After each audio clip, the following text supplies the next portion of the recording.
에, 여러분 만나 뵙게 돼서 대단히 반갑습니다. 여기까지 오신 여러분들께 감사드리고 또 전국에서 이 불교 텔레비전을 시청하고 계시는 여러 불자님들께도 인사를 드립니다. 저는 이화여자대학교 이과대학에서 봉직을 하고 있는 이건후라고 그럽니다. 제가 하는 역할은 두 가지가 있습니다. 하나는 의과대학에서 제가 학생들을 가르치는 일을 하고 있어요. 의과대학은 여러분도 아시겠지만은 앞으로 이제 의사가 되는 그런 공부를 하고 있는 학교입니다. 학생들을 제가 가르치는 역할이 있고 가르치는 과목은 신경정신과입니다. 이 신경정신과는 마음을 공부하는 과예요. 다른 하나는 제가 우리 부속병원에서 또 신경정신과 환자들을 돌보는 역할을 한다. 마음이 상하면 또 병이 나게 돼요. 그래서 이런 마음이 상해서 불편하신 분들을 제가 또 상담도 하고 치료도 하는 그런 역할을 제가 맡아서 하고 있습니다. 오늘 여러분들께 말씀을 드릴 이 정신건강에 관한 주제도 제가 전공하는 것이 이 마음을 치료하는 그런 역할을 하고 있기 때문에 저에게 주어진 제목이라고 생각을 한다. 우선 여러분들에게 그 말씀을 드리고 싶은 것은 저를 여러분들 오늘 처음 뵙죠. 처음 보시는데 이렇게 이제 육안적으로 보니까 이건우라는 사람은 저렇게 생겼구나 아시겠죠? 그건 여러분들이 시력이 좋기 때문에 보이기 때문에 그런 겁니다. 우리가 눈이 어둡다고 생각을 해보세요. 제 모습을 볼 수가 없습니다. 그 다음에 여러분들 제 목소리를 듣고 계시죠? 저 사람의 목소리는 저렇구나. 그거는 우리가 귀가 있기 때문에 듣는 겁니다. 이렇게 해서 오감을 통해서 우리가 볼 수 있고 들을 수 있고 또 만져보면 만져볼 수 있고 이런 것을 통해서 우리가 어떤 형태를 볼 수가 있는 거예요. 그래서 몸을 다루는 의학이라고 하는 것은 그런 실제로 볼 수 있는 것을 다루기 때문에 어떤 의미에서는 마음을 다루기보다는 좀 직접적이고 간결하다고 할까요? 그러나 마음이라고 하는 것은 그렇게 우리가 볼 수가 없습니다. 여러분 제 마음이 어떤지 아시겠어요? 제 마음이 어떻게 생긴 것 같습니까? 모르시겠죠? 그거는 저하고 접해봐야 아는 거예요. 나하고 이렇게 같이 생활을 하다가 보면 저 사람 생각하는 것을 보니까 마음이 저렇겠구나. 아니면 저 사람 감정을 보니까 저렇겠구나. 하는 행동을 보니까 어떻구나. 이렇게 우리가 그 마음을 짐작할 수가 있는 거예요. 그렇다면은 마음이라고 하는 것은 우리가 직접 볼 수 없다는 뜻입니다. 직접 볼 수가 없는 대신에 간접적인 방법으로 그 사람의 행동이나 생각이나 또는 감정이나 뭐 여러 가지 그런 것을 통해서 미루어 짐작하니까 마음은 그렇겠구나. 이렇게밖에는 지금 알 수가 없어요. 의학이 많이 발달되어 있지만은 육체적인 것 같으면 우리가 세포를 잘라서 현미경으로 보면 이 사람의 신체적인 조건은 어떻다 금방 알 수가 있어요. 근데 마음은 그렇게 알 수가 없는 것이 특징인 겁니다. 그래서 의학에서도 이 마음이 발달하기까지는 굉장한 세월이 필요했어요. 그래서 마음을 공부하는 것이 어떻게 이렇게 발달되어 왔는가 그런 것을 잠깐 살펴보고 넘어가겠습니다. 아주 원시인 때도 우리가 사람이었으니까 마음이 있었겠죠. 지금 같은 마음이 아닐는지는 모르겠지만은 그러나 그때는 뭐 기록이 없으니까 대체로 서양 의학에서는 그리스 로마 시대로 들어오면서 의학이 많이 발달되었습니다. 그때는 초자연적인 어떤 힘이 우리 몸에 들어와서 마음을 심란하게 만든다 이렇게 생각을 했더랬습니다. 그러나 그것은 지금처럼 어떤 과학적인 연구가 이루어져서 그런 건 아니고 단지 그 당시 의학에서 그렇게 연구가 되었던 겁니다. 그런데 그나마 그렇게 생각했던 좋은 과학적인 방법이 중세에 이르기까지 굉장히 퇴보를 했어요.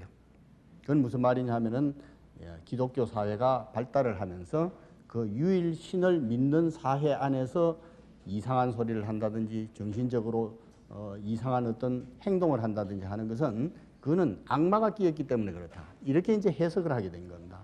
그건 의학적인 게 아니고 종교적으로 그렇게 생각을 했다는 거예요. 그러니까 의학이 그리스 로마 시대에 발달했던 것보다는 훨씬 후퇴하게 돼요. 그래서 여러분도 역사를 배우시면 아시겠지만은 중세 시대에 이 마녀 사냥이라는 게 있어요. 그건 뭐냐 하면 이상한 소리를 한다든지 마음이 심란해 한다든지 그러면 마귀가 씌었기 때문에 전부 잡아다가 재판을 해서 화형에 처하고 그랬습니다. 환자인데. 이제 이러니까 의학에서는 암흑시기라고 그럽니다. 그러나 이런 밤이 길면은 새벽이 또 오게 돼 있어요. 그래서 많은 의학자나 또 의사들이 아니더라도 많은 사람들이 노력을 해가지고 그것도 병인데 왜 종교적으로 그렇게 재판을 해서 처형을 하는가. 이렇게 해서 점차 의학이 발달되어 가면서 정신의학이라는 것이 발달되게 된 겁니다. 마음이 이상한 것도 사람이 앓는 병인 거지 따로 그게 마귀가 씌어서 그렇다든지 또 악령이 들어와서 그렇다. 그런 거는 아니다 하는 것이 점차 눈뜨게 되어 가지고 현대의학이 발달을 하게 된 겁니다. 그러면 의학적 대상으로서의 그 마음, 의학은 대상이 있어야 된다. 근데 의학적 대상으로서의 마음을 어떻게 생각을 하는가? 두 가지 근본적인 생각이 있어요. 하나는 정신결정론이라는 어려운 이야기가 하나 있습니다. 이것은 여러분들이 불교에서 말씀하시는 윤회설을 생각하시면 돼요. 여러분이 이 자리에 계시기까지는 전생에 저와 어떤 인연이 있기 때문에 이 자리에 오신 거예요. 그리고 이 세상을 여러분들이 어떻게 사시는가에 따라서 앞으로 내세가 어떻게 결정될까 하는 원인을 지금 제공하게 되어 있어요. 그러니까 과거가 없는 현재는 없고 현재 여러분들이 어떻게 하시는가에 따라서 미래가 결정이 된다는 뜻입니다. 이것이 우리 불가에서 공부하는 법이에요. 그러나 의학에서는 전생은 취급하지 않습니다. 그건 왜 그러냐 하면은 전생을 우리가 의학적으로 증명할 수가 없기 때문에 그래요. 없다는 뜻이 아니라 그걸 증명할 수가 없기 때문에 아직 우리 능력으로서는 의학적인 대상이 되지 않는다는 뜻이에요. 자, 그렇다면 미래는 어떤 것일까? 우리가 죽고 나면은 극락에 가는가? 지옥에 가는가? 궁금하긴 하지만은 의학적 대상은 아닙니다. 왜 그러냐면 모르기 때문에 그래요. 그러면 지옥이 있느냐 없느냐? 그런 거하고는 관계없어요. 있든 없든 간에 지금 현재의 의학적인 방법으로는 증명해낼 수가 없기 때문에 그거를 떼버리는 거예요. 그래서 정신결정론이라는 말을 씁니다. 이 말의 뜻은 우리가 어릴 때 부모로부터 어떻게 훈련되어졌기 때문에 지금 성질이 이런가. 그리고 그런 성질을 가지고 일생을 살자면은 노후에는 이렇겠구나. 이거 보는 거예요. 그래서 간단히 설명을 드리자면 원인이 없는 결과는 하나도 없다는 뜻입니다. 자, 전생까지 따지지 않더라도 여러분이 오늘 이 자리에 오셔가지고 저의 강연을 듣는다고 하는 것은 그럴 만한 이유가 있기 때문에 그런 거예요. 왜 오셨습니까? 서로 한번 생각을 해보세요. 나는 이런 이유 때문에 왔다. 이유가 있죠. 자, 오늘 이 얘기를 들음으로써 다음 내가 뭘 행동한다든지 생각한다든지 하는데 영향을 받는다면은 오늘 이 강연 때문에 영향을 받으신 거예요. 이렇게 원인이 없는 결과가 없다 하는 그것을 우리가 정신결정론이라고 합니다. 크게 보면 이게 윤회설이나 똑같은 거예요. 다른 하나는 무의식론이라고 합니다. 여러분들이 지금 오감을 통해서 저를 지각을 합니다. 소리도 듣고 내 모습도 보고 또 나하고 악수를 한다면 내 체온도 느끼고 이렇게 해서 그것을 종합해 보니까 이건우라는 사람은 이렇구나 하는 것이 여러분의 의식 속에 이렇게 남게 됩니다. 지금은 제가 대단히 여러분들에게 중요한 사람이에요. 강연을 하고 있으니까. 그러나 이 강연이 끝나고 여러분들이 집에 돌아가시면 저는 또 별로 여러분들에게는 중요하지 않는 사람이에요. 왜 그러냐면 가족도 있고 여러분들에게 중요한 일이 더 많거든요. 그러면 나라는 존재는 어떻게 되느냐? 여러분들이 지금 나와 인연을 맺었던 이것 때문에 여러분의 뇌세포 속에 입력이 돼가지고 저 무의식 속에 잠재하게 된다는 뜻이에요.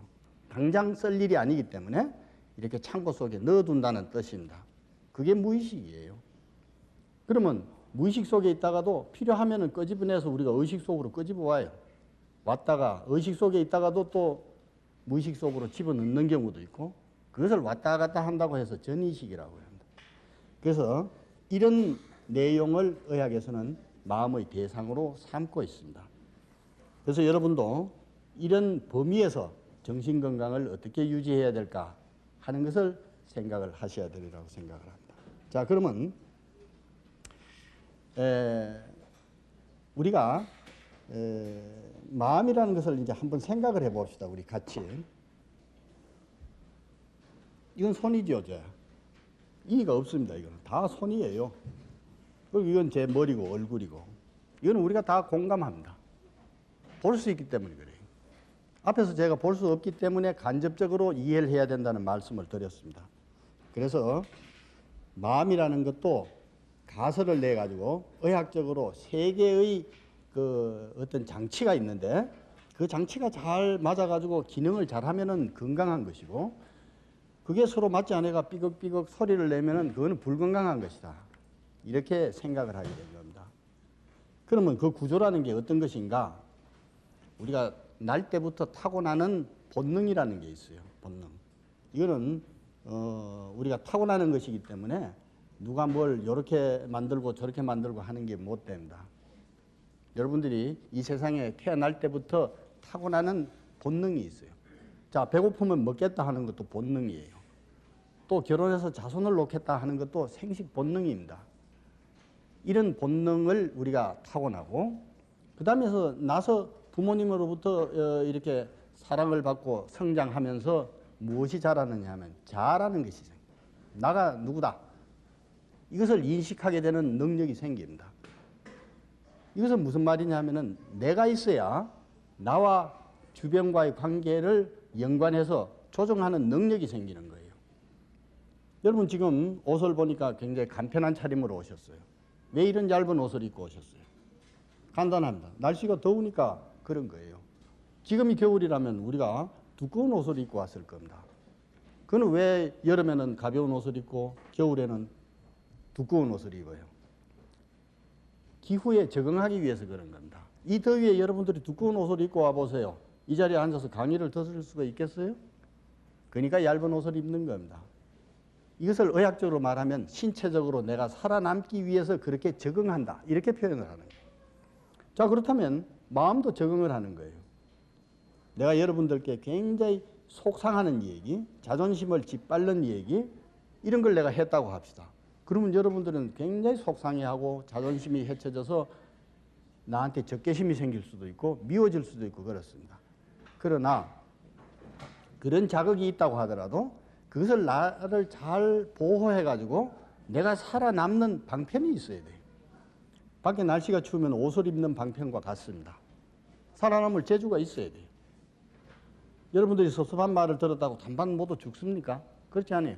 속으로 마음을 새기면서 그래 뭐 그렇더라도 이러면서 내가 살아가는 재주가 있어요. 그거는 무의식적인 것이기 때문에 여러분들이 의식적으로 그러니까 이렇게 해야 된다 그렇게 하는 건 아니에요. 무의식적인 거니까 자동적으로 되는 거예요. 자동적으로. 그래서 이런 마음이 입는 옷을 의학에서는 자방어 기제라는 좀 어려운 말을 씁니다. 자라는 것은 나라는 뜻이거든요. 방어, 나를 이렇게 보호하는 기제, 어떤 기전이 있다. 그런 뜻이에요. 자방어 기제라는 말을 씁니다. 근데 이거는 여러분도 다 하고 계시는 거예요. 자, 우선 예를 한번 들어봅시다. 여러분 속상하면 어떡합니까? 제일 쉬운 거는 참는 거예요. 속상하면 참지 않습니까? 참는 것도 내 마음을 보호하는 한 방편입니다. 참는 거예요. 또 어떤 사람은 그런 속상한 이 얘기를 들어도 안 들었다고 부정해요. 난 그런 거 들은 일 없다. 그렇게 무시해버리면 안 들었는데 속상할 것도 없잖아요. 그런 거라든지 아니면 남을 뒤집어 씌워버려요. 그건 너 때문에 네 탓이다. 내 탓은 아니다. 그건 당신 때문에 일어난 일이다. 이렇게 뒤집어 씌워버리면은 나는 속상할 거 하나도 없잖아요. 합리화라는 것도 있습니다. 가령 왜 이솝우화 같은 데를 보면은 그 여우가 포도를 따먹으려고 막 이렇게 뛰다가 키가 모자라가지고 따먹지는 못해요. 그러니까 원인은 키가 작기 때문에 포도를 못 먹은 거예요. 그러면 자존심이 상하잖아요. 키 작아서 그걸 못 따먹었다. 그러면 여우가 하는 말이 저 포도가 아직 익지 않았다. 그래서 내가 안 먹는다. 이렇게 표현하는 거예요. 우리도 우리의 자존심을 세우기 위해서 그렇게 표현하는 게 참 많습니다. 그래야 내 마음이 살아남기 때문에 그래요. 그렇지 않고 내가 키가 작아서 저걸 못 따먹는다. 이렇게 하면 내가 죽어요. 속이 상해서 죽어요. 그래서 이렇게 마음을 보호하는, 여러분들이 옷을 철 따라 바꾸어 입듯이 마음을 보호하는 그런 방편도 굉장히 많이 갖고 있다는 뜻입니다. 자, 정신건강이라고 하는 것은 이런 마음의 방편을 많이 갖고 적재적소에 쓰는 것이 건강하다, 이런 뜻이. 한 가지 옷만 가지고 1년을 지나는 사람하고 봄, 여름, 가을, 겨울 사철 옷을 갖고 1년을 지내는 사람하고 누가 더 잘 지내겠어요? 네 벌 갖고 사철 지내는 사람이 한 벌을 갖고 여름이나 겨울이나 똑같은 옷을 입고 다니는 사람보다는 훨씬 안락할 겁니다. 그래서 이런 정신방어 기제라는 것을 많이 갖고 또 적절하게 이렇게 적응할 줄 아는 사람, 그런 사람들이 훨씬 건강하다, 그런 뜻이 되겠습니다. 자, 그러면 건강이라는 것이 뭘까? 이것도 한번 짚고 넘어가야 되겠습니다. 여러분 건강하세요? 요새는 이제 건강 칼럼이라든지 이런 것이 많이 신문에도 매스미디어를 통해서 나가기 때문에 상당한 관심을 갖고 있어요. 쉽게 말씀드리면 건강이라고 하는 것은 아프지 않으면 건강한 거예요. 옛날 개념으로 하면 안 아프면 건강한 겁니다. 근데 그래가지고는 건강이라고는 할 수 없어요. 의학적으로 보니까 병원이라고는 한 번도 안 갔는데 100살이 넘어 사셨어요. 그래서 돌아가셔서 의학자들이 하도 이상해가지고 부검이라는 걸 합니다. 시체해볼 해서 정말로 병이 없는가 보니까 장기가, 탈이 안 난 장기가 하나도 없다는 거예요. 그러면 의학적으로는 건강하다는 말을 쓰지 않는다는 말이에요. 그러니까 겉으로 보기에 병이 없다고 해서 건강하다 이런 말은 안 쓴다는 거예요. 자, 그러면 참 어려워집니다. 그럼 도대체 건강이라는 게 뭘까? 신체적으로 건강해야 됩니다. 신체적으로. 몸이 우선 튼튼해야 돼요. 두 번째로는 몸만 튼튼하면 되겠어요? 몸만 튼튼하고 지능이 떨어졌다 이렇게 생각해 보세요. 그건 바보죠. 그러니까 몸이 튼튼하고 마음이 튼튼해야 됩니다. 자, 몸도 튼튼하고 마음도 튼튼하면 이제 건강한 거냐? 그렇습니다. 그러나 그렇다고 또 건강하다는 말을 쓰지 않아요. 의학이라고 하는 것은 정확하게 몸이 튼튼하고 마음이 튼튼하고 그것을 바탕으로 사회적인 기능을 해내야 되는 거예요. 여러분이 잘 아시는 철학자인 쇼펜하우어가 이런 말을 한 게 있습니다. 어리석은 일 가운데 가장 어리석은 일은 어떤 이익을 얻기 위해서 자기의 건강을 희생하는 일이다. 건강을 잃고 그것을 얻은들 무슨 소용이 있겠어요? 우리가 뭘 얻고 행복하게 살려고 하는 것은 건강하게 살려고 하기 때문에 그런데 그 가장 소중한 건강을 잃어버리고 돈을 얻으면 못하겠어요. 여러분들이 명예를 얻으면 못하겠어요. 아무 소용이 없는 일입니다. 그래서 건강이란 이렇게 중요하다는 것을 말씀을 드린 겁니다. 자, 그러면 정신건강이라는 것을 또 조금 말씀을 드려야 되겠습니다. 정신이라는 것은 우리가 육안적으로 볼 수가 없다고 제가 말씀을 드렸는데, 그러니까 이 정신이 건강하다, 건강하지 않다, 이게 참 가늠하기가 어렵습니다. 도가 높은 스님이 이런 말씀을 하시는 게 있어요. 산은 산이다. 산은 산이요. 물은 물이다. 그리고 산은 산이 아니요. 물이 아니다. 그건 도가 높은 스님이 말씀하셨어요. 도에 이르지 못한 제가 그 말씀의 흉내는 제가 얼마든지 낼 수가 있어요. 똑같은 표현으로 이 자리에서 산은 산이요. 물은 물이다. 똑같죠? 그 스님이 하신 말씀이나 제가 하는 말이나. 그러나 그 질적인 것은 다릅니다. 그것은 외견상 구분할 수가 없어요. 그 말 한마디 가지고는 구분할 수가 없다는 뜻이에요. 그렇다면 그런 것을 우리가 의학적으로 어떻게 구분해야 되겠는가? 이제 그런 얘기가 되겠는데, 그거는 간략하게 이런 말씀을 좀 드릴 수가 있겠습니다. 정신의학적으로 우리가 건강한 성인, 건강한 어른이라고 하는 것은 인생의 목표와 더불어 자아나 자아 정체감을 깨닫고 행동하며 자기 스스로를 조절하고 현상을 인식하며 현실 변화에 따라서 적응할 줄 아는 사람이다. 말은 좀 어려운 것 같지만은 가령 마음 우리 한 구석에서 놀러 가자.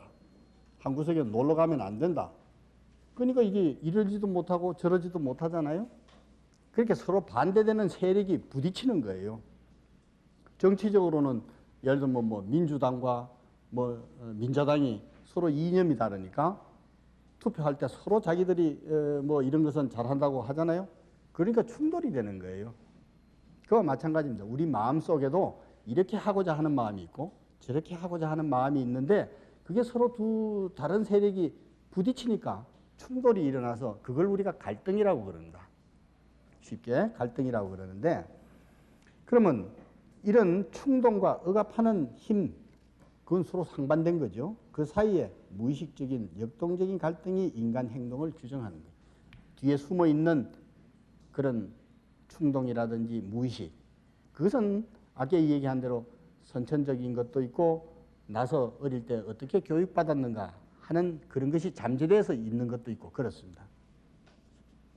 그래서 보통은 우리가 평상심에 있고 싶잖아요. 누구나.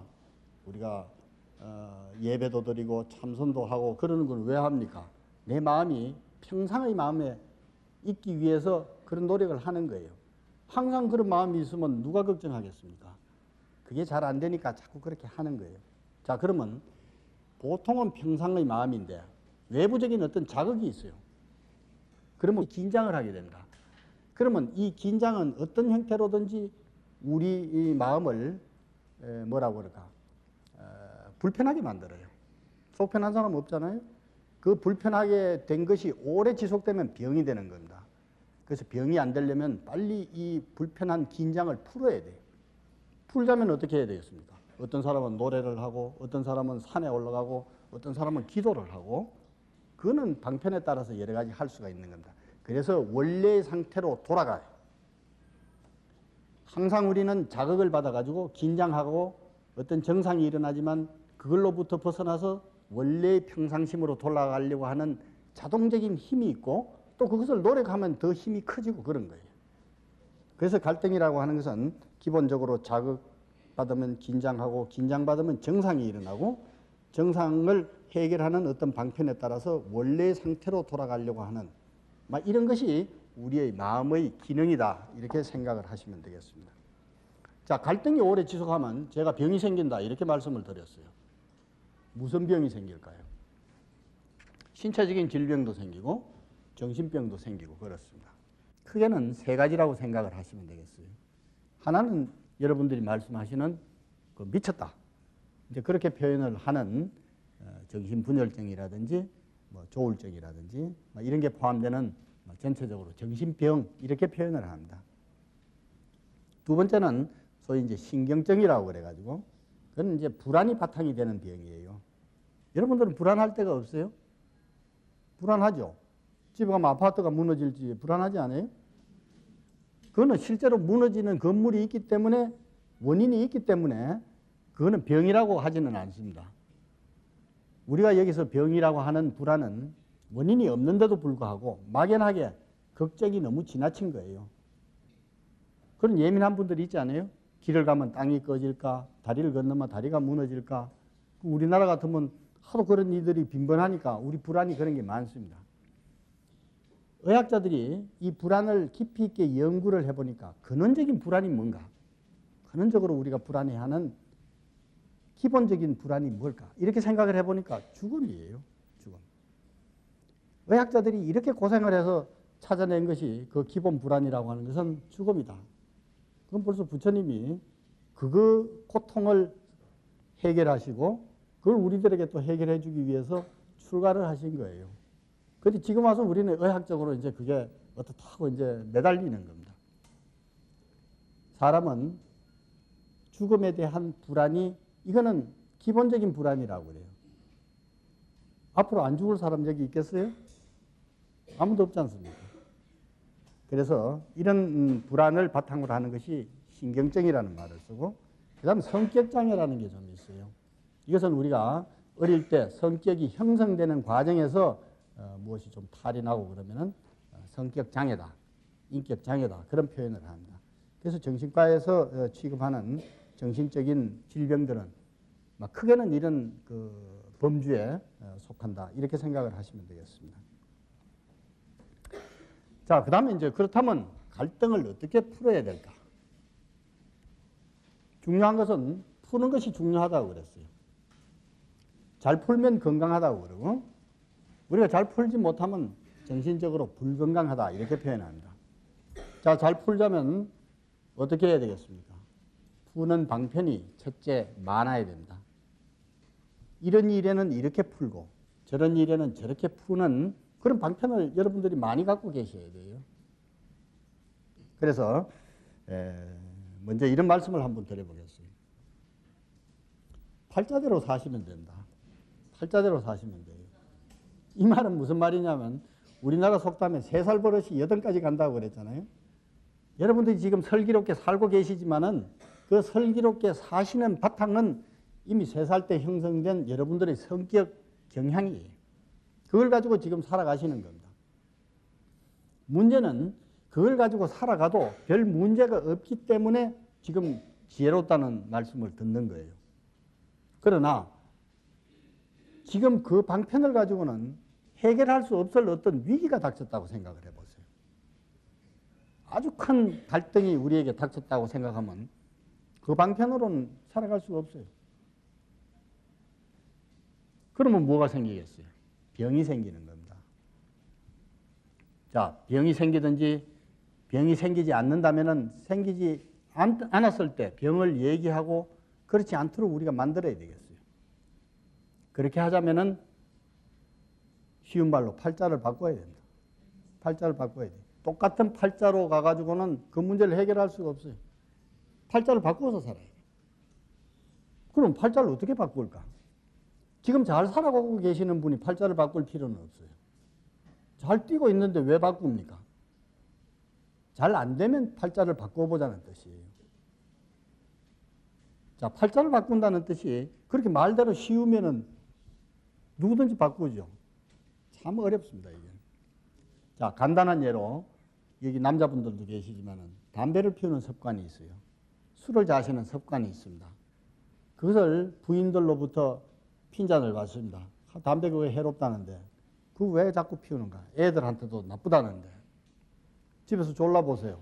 끊는가? 이것은 그런 습관을 하나 고치기가 어렵기 때문에 못 되는 거예요.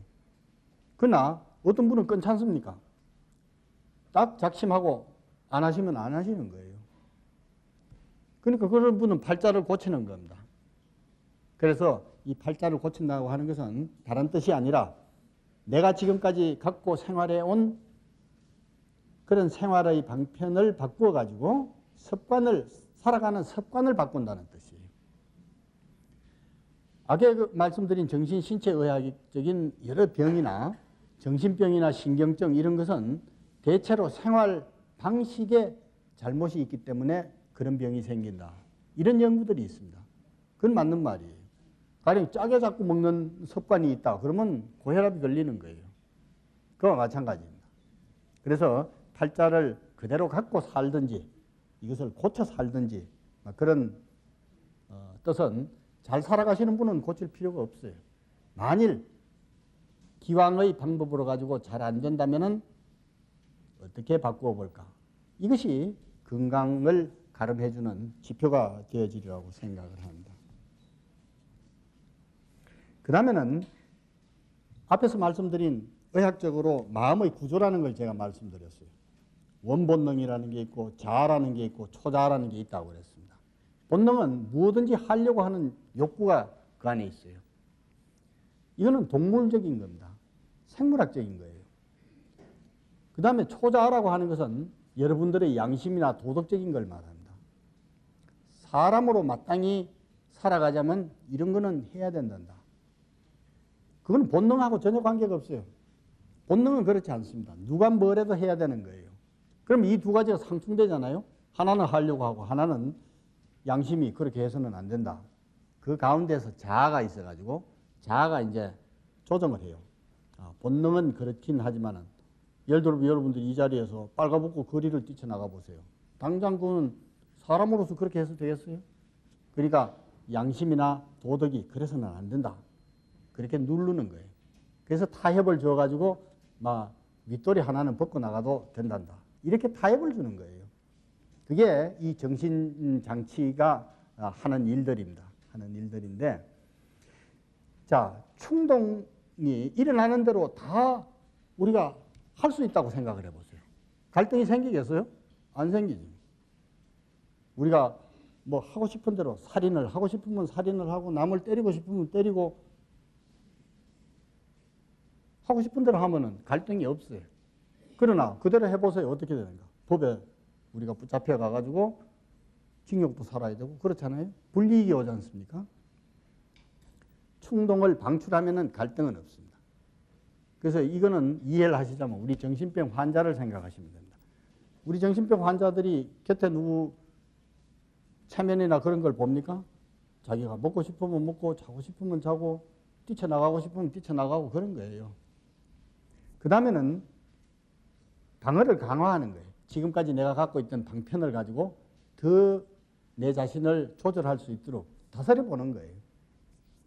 그 다음에는 방어 기제를 재구성한다. 이 말은 무슨 말이냐면 팔자를 고쳐보라는 거지. 지금까지 갖고 있던 그런 방어 기제 가지고는 도저히 수습이 안 되니까 다른 걸로 한번 바꿔가지고 해보라. 그런 뜻입니다.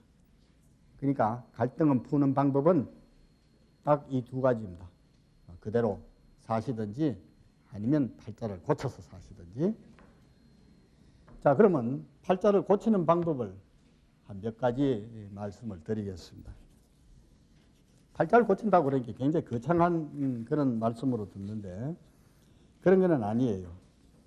지금까지 내가 살아온 방편을 조금 바꿔본다는 뜻입니다. 이 말은 우리 서울 시내를 다니시면 도로가 막히기 때문에 여러분 굉장히 괴롭죠. 네. 종로가 막히면은 여러분들 어떻게 하시면 되겠어요? 을지로로 한번 가보시면 돼요. 을지로가 막히면 퇴계로로 한번 가보시면 돼요.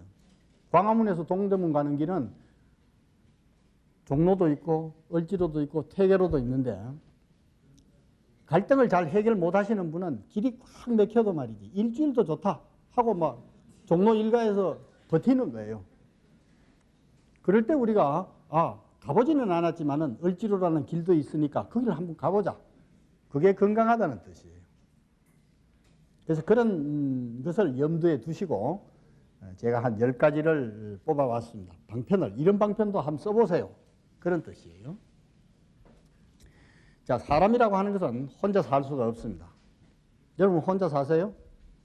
혼자 사시는 분 한번 손 들어보세요.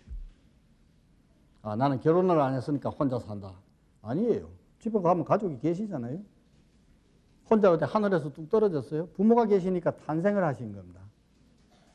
그러니까 이 세상에 우리가 존재한다고 하는 것은 혼자 사는 게 아니고 다른 사람과 더불어 사는 환경입니다. 다른 사람과 더불어 산다고 하는 것은 다른 사람과의 관계를 떠나서는 살 수 없다는 뜻도 됩니다. 관계를 맺어야 돼. 나는 집에 가면 우리 자녀들의 아버지가 학교에 가면 내 제자들의 선생이고 여기에 오면 여러분들에게 특강을 해드리는 초청 강사가 되고 여러 가지 역할을 제가 합니다. 그러면 그게 걸맞는 관계를 대상과 내가 맺어나가야 되는 거예요. 그러면 그렇게 맺어나가는 방편이 어떻게 하는 것이 제일 그래도 건강할까? 이런 실제적인 이야기가 되겠습니다. 그러면 여러분들이 염두에 두시고 들으셔야 될 내용은 가령 결혼하신 분은 부부관계를 생각하셔도 좋겠고 또 결혼 안 하신 분은 형제관계라도 좋겠고 직장에 나가시는 분은 직장 상사 혹은 후배들과의 관계 이렇게 설정하셔도 되겠고 어쨌든 나와 관계 있는 대상과의 관계에서 어떤 갈등이 생기면은 위기가 생기면은 이것을 어떻게 극복하는 것이 좋을까? 그렇게 대입을 해서 한번 들어주시기를 바랍니다. 우리가 관계를 갖는다고 하는 것은 크게 두 가지 방법으로 관계를 갖습니다. 하나는 말로 해요, 말로. 내가 당신을 사랑해. 부인한테 그렇게 얘기를 해보세요. 그럼 부인은 나를 사랑하나 보다. 나도 사랑해요. 그게 대화예요. 대화. 말로 주고받는다는 뜻입니다. 그러나 또 말이 아까운 분들도 계십니다. 말은 하지 않더라도 눈빛으로 이렇게 쳐다보면 사랑하나 보다. 그런 거예요. 말로 하지 않더라도 우리가 할 수 있는 것을 비언어적인 교통이라고 그래요. 말로 하지 않는 비언어적인 관계. 제가 옛날에 시골에 무의촌을 간 적이 있어요. 무의촌을 갔더니 그때만 해도 뭐 1960년대니까 한 마을에 우리가 그 정신과에 관한 그런 환자들만 봐주더니 그 이제 동리에서 우리를 초청해가지고 저녁을 한 번 내신 적이 있어요. 그래서 아래처에서 제가 저녁상을 잘 받아서 대접을 잘 받았는데 그 집 할머니가 안방에서 애가 우니까 이렇게 표현해요. 아가, 자기 며느리를 불러요. 아가, 모기 물었다. 가서 뭐 모기장 쳐줘라. 그 다음 또 우니까 아가, 오줌 쌌다. 오줌 기저귀 갈아줘라. 나하고 저녁 식사를 하면서 그 울음소리 하나를 듣고 뭐 해라. 하도 신기해서 내가 며느리한테 물어봤어요. 그 말이 맞는가? 백발백중이 귀신같이 말이지. 오줌 쌌다 그러면 가서 보면 기저귀가 젖어 있고 모기가 물었다 그러면 딱 쏘였대요. 이게 비언어적인 겁니다. 안 봐도. 그래서 우리 동양 사람, 특히 한국 사람은 말로 하는 거는 싫어해요. 대체로. 안 봐도 말 안 해도 알아야 됩니다. 부부간에 눈을 이래보면 오늘 괴로워하는구나. 오늘 즐거워하는구나. 이걸 알아야 되는데 그렇지 못하면 갈등이 생겨요. 좋기는 좋은데 그렇게 하자면은 굉장한 관심이 있어야 돼요. 말은 좀 쉽잖아요. 사랑해 그러면 사랑하나 보다 이거지만 사랑하는지 안 하는지를 알려면은 굉장히 힘들어요. 그래서 두 가지 방법. 하나는 언어적인 방법, 하나는 비언어적인 방법. 근데 비언어적인 거는 굉장히 성숙하고 그래야 된다. 근데 우리가 다 그만한 성숙에 이르지 못하니까 말로 하는 것만 좀 말씀드릴게요. 말로. 자, 첫 번째는 말이죠. 말할 때 좀 정정당당하게 해야 돼요. 어느 한쪽을 무시한다든지 그렇게 하시지 말고 상대방을 존중하면서 또 뒤로 수근거리시지 말고 정정당당하게 그런 관계를 한번 가져보세요. 가져보면 그런 갈등은 잘 풀릴 거예요. 혼자 짐작해가지고 저 사람은 저럴 것이다. 그건 틀릴 수도 있는 거예요. 그러니까 정정당당하게 한번 해보시고 그 다음에 적절한 환경 조건을 만들어가지고 해야 된다. 지금 다투어야 될 일인데 집에 손님도 많이 와 있는데 말이지. 당신 어떻고 저쩌고 하면은 그것 때문에 자존심이 상해가지고 정작 말해야 될 내용은 우리가 할 수 없는 경우도 생깁니다. 그 다음에는 행동을 비판하지 절대로 상대방의 인격을 비판해서는 안 돼. 이건 무슨 말이냐면 이 사람이 맨날 집에 늦게 들어온단 말이에요. 남편이. 그러면 5시까지 들어오시오. 그렇게 하겠다. 그래 놓고는 또 뭐 10시에 들어온다. 그러면 왜 당신은 맨날 늦게 들어오는가? 이 문제를 가지고 서로 대화를 나누어야지. 뭐 월급도 뭐 얼마 받아오지 못하는 주제에 말이지. 맨날 집은 늦게 들어오고. 뭐 키도 조그만한 주제, 뭐 인물도 뭐 못난 주제. 뭐 이런 식으로 상대방을 얘기를 하면 내 화는 풀릴지 몰라도 갈등을 해결하는 데는 도움이 못 된다는 뜻이에요. 그러니까 왜 늦게 들어오는가를 주제로 삼으셔야 돼요. 그 다음에는 대화라고 하는 것은 양방통행적인 겁니다. 내가 말하는 게 있으면 들으라고 귀가 있는 거예요. 입이 왜 하나밖에 없는 줄 아세요? 귀가 둘이고. 이 귀가 둘이 안 달렸으면 둘이 있어도 우리가 잘 안 듣잖아요. 입이 2개 있었다고 한번 생각해 보세요. 난리 날 거예요. 그래서 이거는 양방통행적인 겁니다. 내가 말하고 듣고 그래서 합의에 이르러야 돼요. 그게 대화입니다. 그 다음에 상대방의 의견을 확인해야 돼요. 말할 거 없어. 내가 다 알아. 알기는 뭘 알아요. 그래서 확인을 해야 된다. 당신 지금 말하는 걸 다 들으니까 그러면 가지 말자는 말이구나. 든지 이렇게 확인을 한번 해보시면 간단할 일을 말이지. 이러고 보고 당신 눈빛 보고 가자는 건데 틀려요. 그거는. 그래서 확인을 해보세요. 구체적인 문제를 중심으로 하셔야 된다. 구체적인 문제. 이거는 현재의 문제를 다루어야 되는 건데 또 우리는 흔히 그런다. 당신은 뭐 결혼할 때 처음부터 그랬다고. 지금 문제를 다뤄야 되는데. 그 다음에 애들 뭐라 할 때는 또 말이지. 너 어릴 때부터 오줌 또 싸고 말이지 뭐. 지금 안 싸면 되지 왜 오줌 싼 얘기까지 다 하나요. 그래서 이거는 현재의 문제를 국한해서 다뤄야 된다. 그 다음 직접적인 문제를 다루자 하는 것도 그런 문제고. 반칙을 하지 말자. 이 말은 무슨 말이냐면 우리가 축구 시합 같은 것도 보세요. 실력이 있으면 반칙을 하나요? 안 하죠. 내 실력만 가지고 골을 얼마든지 넣는데 반칙할 거였어요. 내가 힘이 딸리고 이기지 못할 것 같으면 막 사람을 붙들고 넘기고 그러지 않습니까? 상대방이 못 이기도록 말이죠. 사람과의 관계에서는 그런 것은 갈등을 해결하는 데는 하나도 도움이 안 된다는 뜻이에요. 이미 반칙을 저지르는 것은 내가 졌다 하는 것을 스스로 인식하는 거나 똑같습니다. 그 다음에는 화해를 전제로 해야 돼요. 이 말은 뭐냐 하면은 우리 속담에 화가 난다고 쥐 잡는다고 독 깨는 일이 있어요. 빈대 잡는다고 초가 3칸 태우는 일이 있습니다. 초가 3칸 태우고 자기는 어디 잘라고 그래. 빈대 몇 마리 남겨가지고 물리더라도 초가 3칸에 자는 게 좋습니다. 이 말은 화해가 전제가 돼야 된다는 거예요. 우리가 갈등을 푼다고 하는 것은 너도 살고 나도 살자면은 이렇게 하는 것이 제일 좋겠다 하는 합의이기 때문에 그래요. 너 죽고 나 죽자 그러면 그건 하나도 건강하지 않고 파괴적인 거다. 그런 겁니다. 자, 그러면 이런 대화를 통해서 결정된 게 있다면은 그것을 바꾸려고 하는 행동의 노력이 있어야 돼요. 말만 맨날 반성한다 그래가지고요. 그래서 행동으로 수정하는 그것이 있어요. 마지막으로 결론 말씀을 드리겠습니다. 정신과에서 우리가 정신 건강을 위해서 스스로 노력하는 것, 이것은 불교에서 가르침과 대단히 유사하다는 것을 여러분이 아셔야 되겠습니다. 의학적으로 제가 지금까지 작지만은 증명을 해드렸습니다. 그래서 부처님의 말씀이라고 하는 것은 크게 보면 정신 건강을 우리에게 가르쳐 주기 위한 요체라고 말씀을 드려드리겠습니다. 그래서 우리가 큰 의사예요. 대의라고 말씀을 하지 않습니까? 대왕이에요.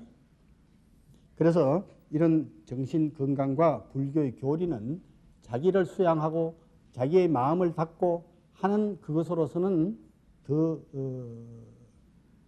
높은 게 없습니다. 그래서 지금 여러분들이 이것을 공부하고 계신다고 하는 것은 스스로 그만큼 정신건강을 높이고 있다. 그런 뜻도 되겠습니다.